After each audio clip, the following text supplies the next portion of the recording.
Hey, so now we're going to look at Two Ghosts by Harry Styles. It's a great song for mastering these open E shapes in the key of E, these open E chords.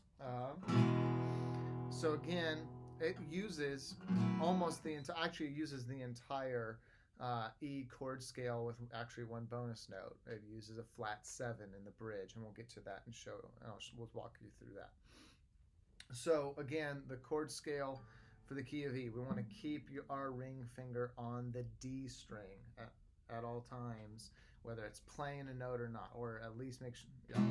So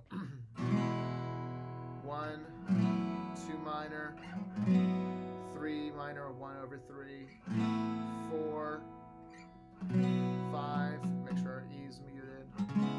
6, or 5 over 7 with the muted D string, and then 1, the high 1. Okay. In the verse and chorus, we're going to use the low 1. When we get to the bridge, we're going to use the high 1. I'll show you what we do with the bridge when we get there. So the intros and the verses are all the same, really straightforward. It's just 1, 2 minor, and 3 minor. With those 2 and 3 minor, make sure your low A string is muted. We have our bass note on the low E, so especially on that G sharp minor, we don't want to hear that. We should have just the low E and then the D string's the next one that plays. So here's the intro and verse feel for Two Ghosts.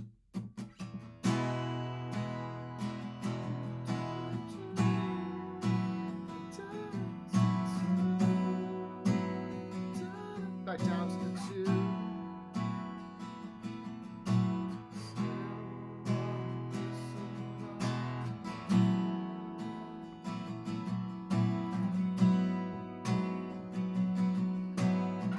Notice if we have this nice slow tempo, I'm always strumming the 3 and 4. 1, 2, 3, 4. Here's the chorus. The chorus is going to go from 4 to 1. Repeat that. 4 to 1.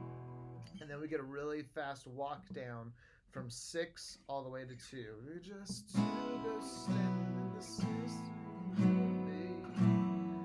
On the record, he kind of mutes that. He kind of staccatos that. You can do that, or you can let it ring, either one, whatever feels better for you right now, okay? So it's going to be when I used to 1, the 4 to back to the 1. We're just 6, 5, 4, 3, 2. And then 6, 5, 4. Just 5, 4 to 1. Okay? So again, that's the first chorus. The second chorus loops that and kind of cuts it short in order to loop it. So here's how that whole thing feels. The chorus, 2, 3, 4 to 1, 4 to 1. We're just 6, 5, 4, 3 minor, 2 minor. Just trying to say 4, 1. And then back to the intro. And then you do the second chorus, second verse, second chorus, and then, but when you get to the end of that, trying to remember how feeling in my heart, you go to the 1, but not this one. You go to the high 1, okay? Because the bridge is going to start up on this high 1. Goes to the 1, the 5 over 7 to a flat 7. It's a D chord. It's a D power chord with an open B and E strings. I'll show it to you in a second. And then to a 6 minor. And then you just loop that back to the 1, 7, flat 7, 6.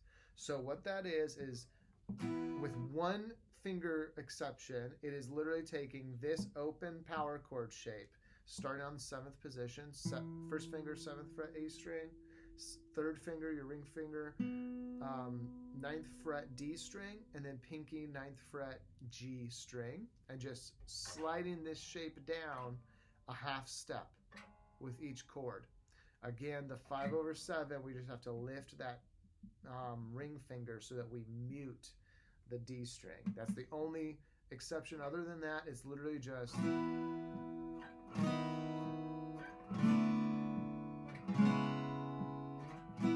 it's in time. So but it's a 1, 5/7,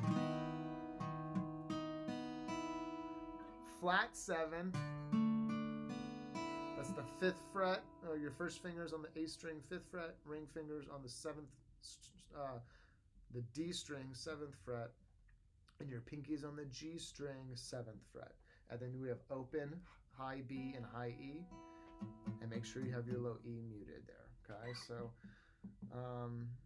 try. Here's from the end of the end of the chorus.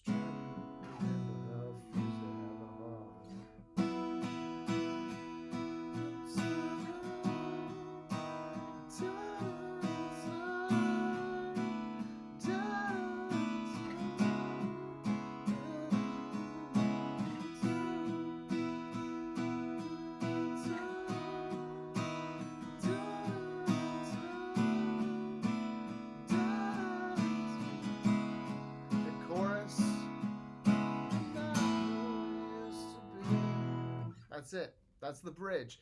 He changes it when he does the live in studio version. He changes it and does like a 3 minor to like a B minor to a C sharp minor or something.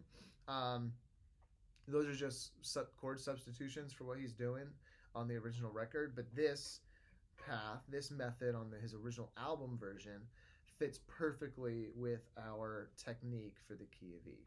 All right.